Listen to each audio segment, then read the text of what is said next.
Hello, losers. I'm Coral.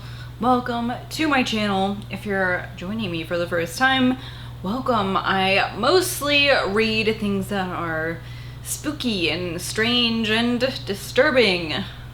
So, if you're into that, welcome to the party. Today I am doing a trope video, which I haven't done in a really long time. I'm really excited. Today we're going to be exploring books in which Suburbia has gone wrong. This is a trope I've really enjoyed in the recent years, and this seems to be more an element in like more thrillery books than straight up horror, at least that in my experience. I'm sure that there are horror books out there.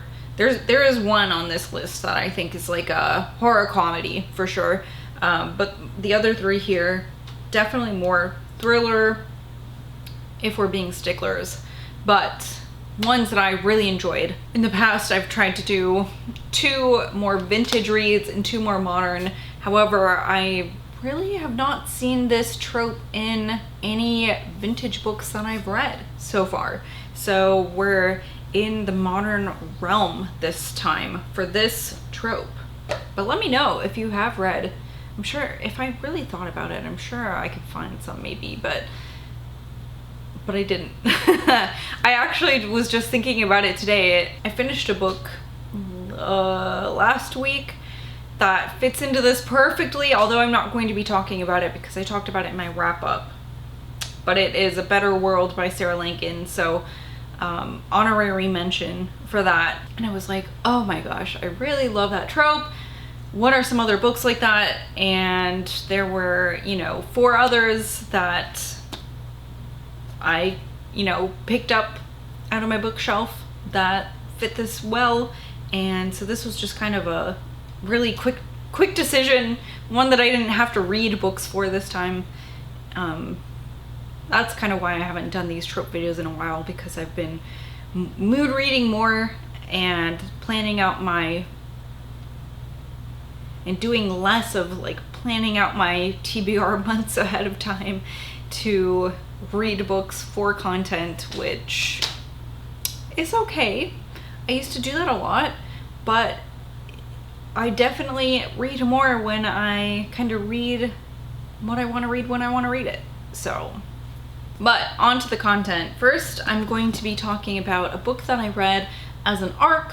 This is Suburban Hell by Maureen Kilmer. This came out in 2022 and takes place in a Chicago cul-de-sac. So the thing I like about this trope is a tighter knit group of people who know too much about each other's lives. Neighbors mostly, who know the ins and outs of their neighbors' lives. And sometimes this is kind of more voluntary. In this case, these couples, these families are friends, but that's not always the case in these books. So that's kind of fun. So in this one, we're following Amy, and Amy has a best friend named Liz who also lives in this cul-de-sac, and Liz and Amy are friends with some more couples in this. I think there's 4 altogether, and they all have children who are around the same age. They're, I think, between like toddler and like young elementary school age, if I'm remembering correctly. Like I said, I did read this as an ARC, so it's been at least 2 years at this point since I read this. Liz is building a she shed in her yard, and she is super stoked about this. They're planning on making this like a space for them all to meet, because they meet together regularly to do like wine nights and things like that together, movie nights and stuff. So this is really exciting for all of them, not just Liz. And the night that the she shed is christened, things quickly start to go wrong with Liz, and she becomes strange and distant and unlike herself. Everyone starts to get very worried about her, but Amy especially, since she was so close. and Amy begins to wonder if the she shed might have anything to do with this. And you know, Amy's digging through like the history of the neighborhood and like all sorts of stuff, wondering if they've done something terrible in building this shed. Is Liz's house haunted? Is Liz possessed? Like, what is wrong with her? She's just acting very abnormal. This, like I said, this one is more on the comedic side. It is not super spooky, but it is dark. And I thought that this was an enjoyable experience. It has that thing about Suburbia gone wrong where people are definitely into each other's business, which is what I love about this trope so much, you know? And it was a fun time. Next on my list is Watching You by Lisa Jewell. This was published in 2018, and this one takes place in England on one street called Melville Heights, one of the nicest neighborhoods in Bristol, England. In this, we follow a lot of different characters, but in particular Joey, who is a young woman moving in with her brother. Her and her like newlywed husband are moving in with her brother into this neighborhood. She becomes kind of infatuated with one of their neighbors, an older man named Tom, who is, I think he is like a headmaster, a principal at a nearby, what would be a high school in America. And, you know, that's kind of a problem because she's a married woman. There's a lot of moving parts in this. We're also following the headmaster's teenage son, who is kind of a peeper. He watches people out of his window, takes pictures. He's kind of infatuated with one of the other teenage girls who he actually ends up going to school with. And so he also sees a lot of things going on in the neighborhood, including like this young woman who is his new neighbor, kind of, you know, hanging around his dad. His dad and his mom have some weird stuff going on, and there is also a murder that comes into play in this like twisty thing where like it's like everybody is caught up in this, and somehow it's like that that episode of It's Always Sunny where Charlie is working in the mailroom and he's trying to find out who the fuck Pepe Silva is. It's just everyone's connected somehow, and you don't really know how, but it's so twisty and turny, and people are making bad decisions left and right, and you're like, oh my god, why are you doing this? And it just really leaves you on the edge of your seat the entire time. Everyone has secret motivations, it seems like, and you just really want to get to the bottom of this. I really like Lisa Jewell's writing. I've only read 2 of her books, but she's very prolific, and I would love to read more. So, like I said, with this trope, it's like everybody is in everyone else's business, and like this is like really enhanced with, you know, the son of the headmaster, who is a peeper, and he does it kind of innocently. He doesn't realize what he's doing is creepy.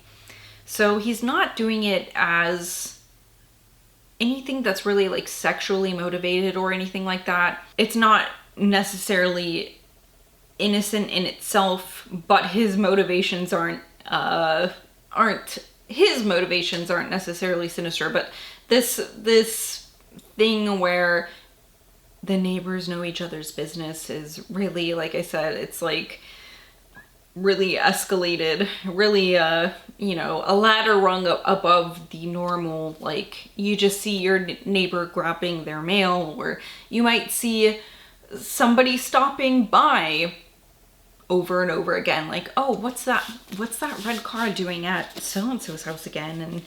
And oh, did you see that person walk up to their doorstep? Or they're leaving late at night over and over again. It's a little more than that, because this young man is purposely watching his neighbors. So yeah, that one was really twisty and turny. I enjoyed the outcome of it, and I thought it was a great book. Not that I watch my neighbors like that. Jeez.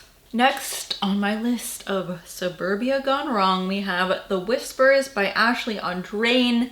You may know her name from The Push, which was also super excellent. In this, we're in a neighborhood that is slowly being gentrified, so there are a lot of well-to-do families in this neighborhood, but also one or two that were there before this gentrification happened and just haven't been kind of priced out yet of the neighborhood. They all, for the most part, get along, at least the newer families, the newer and younger families.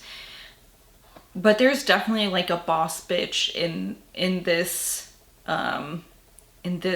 circle, in this social circle, in this hierarchy, and her name is Whitney, and she is a working woman. Not that that is a bad thing at all, but she has made this part of her identity, right? But she also has children, and she's finding it hard to balance that, right? Because she wants to be the perfect mother, and she also wants to be the businesswoman that she wants to be. They are having a birthday party, like at the beginning of this book, Whitney is, for her young son, elementary age son, who sometimes frustrates Whitney in a way that obviously she does not like, because she really wants everyone to step in line after her, and this son just doesn't, and it's very frustrating for her.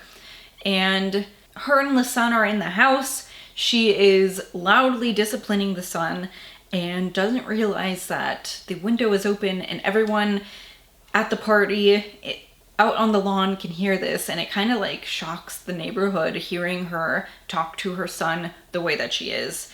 And after that, things are a little bit different, and things are very, very different when just a few days later, the son falls out of the third story of their home, his bedroom window, and is in a coma. And Whitney was home at the time, and when everyone asks what happens, even the doctors and the police, she will not speak to anybody. And then rumors start, and it's like every person in this, the people in the neighborhood, the friends that Whitney has in the neighborhood, have a piece of the puzzle, and you just kind of slowly put it together as you go through this book. Like, what really happened? Is Whitney a monster? Is Whitney negligent? Like, what is actually happening in this story? It's good. I really liked puzzling this out and really just being along for the ride as the author like fed me bits of information. It ended in a way I didn't really expect, and that's probably why I liked it so much. And finally, probably my favorite book on this list, Good Neighbors by Sarah Langan. Maybe you've heard me speak about this book before. I love it so fucking much. This is about a small neighborhood that faces a park, and a lot of the families in this neighborhood have children, and they're kind of more well off, except for this kind of maybe newerish family, the Wilds, who are a little more unconventional.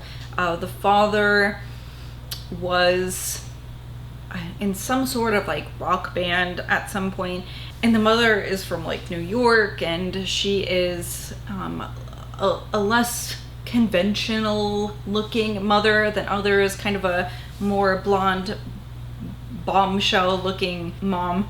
The kids are a little more rough and tumble and wild, less refined than the other kids on the street, and so they've had a little bit of a hard time fitting in at first, but the mom, Gertie, has kind of ingratiated herself with the queen bee of the neighborhood, Rhea, who is not always super nice.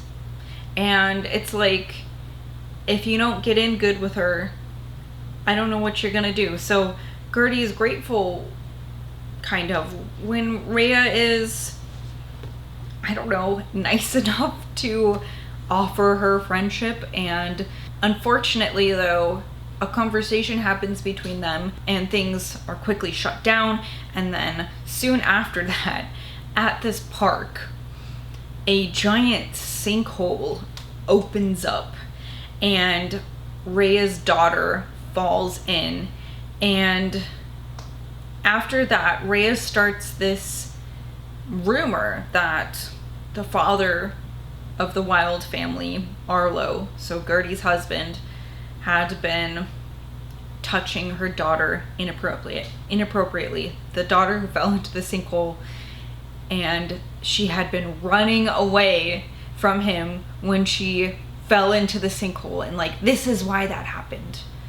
And the neighbors believe it. And like, what is the Wild family going to do when the queen bee of this neighborhood, the boss bitch of this neighborhood, has started this insane rumor, and there's no way to refute it because it's an intangible thing?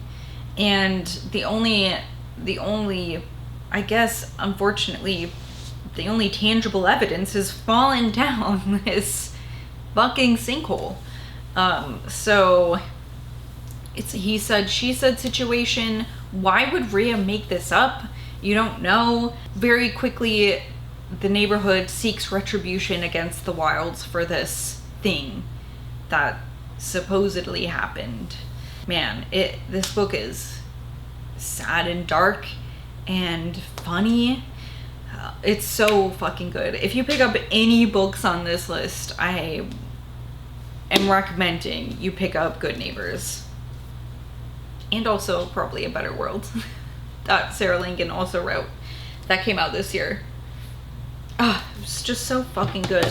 And I don't want to give too much away. I think you just really sit down with this book and let it tell you its story.